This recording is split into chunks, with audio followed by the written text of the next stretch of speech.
Well, we've had 13 recessions since World War II, and we've had 13 recoveries.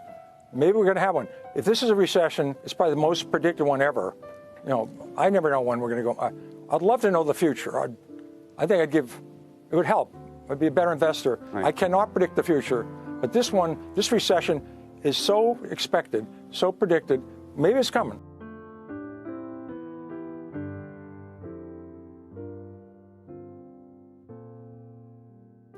So let's talk about buy what you know. I'm so curious these days how you're thinking about the economy. Well, I think people, they're investing in individual stocks. It's sad. They're careful with their money. They have no idea what they do. So you're really got to be careful. Look at the company. Look at the balance sheet. What is the reason the stock should be higher?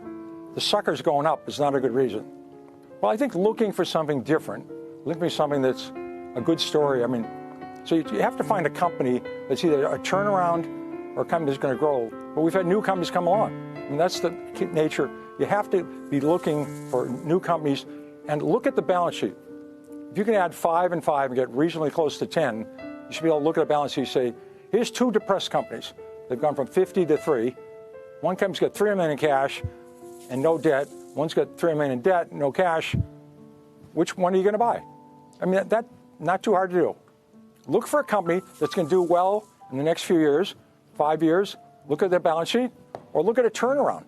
When companies go from crappy to semi-crappy, the stock goes up. When it goes from semi-crappy to good, they go up. When business gets to be terrific, get out. It's very entertaining. It's very enjoyable, but you have to do some homework, and you have to look at companies that other people aren't looking at. To look at companies that are depressed, but make sure. My great experience with the textile industry, there's a great expression in the textile industry. It's always darkest before pitch black. So because business is terrible, it can get terrible squared. So wait till things get better. Some signs of things getting better. You have an edge. You might be in that industry where things are starting to improve. There's a lot of positive coming along.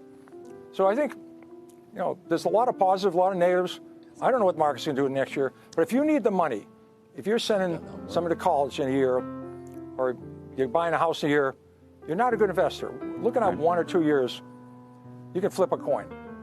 What do you think of the financial sector right now and what happened? We saw with First Republic, and I'd just like to get your insight there since you were so good at that sector.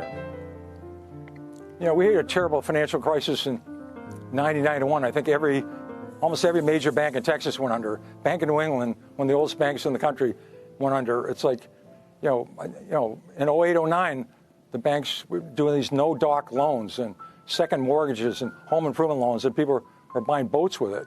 Now the bank's being much more careful. So we've gone through other crises. Some banks will go under. 400 went under after 08, 09. Now we have stress tests. I think the banking system has improved. There'll be some companies go under. That's the nature of it.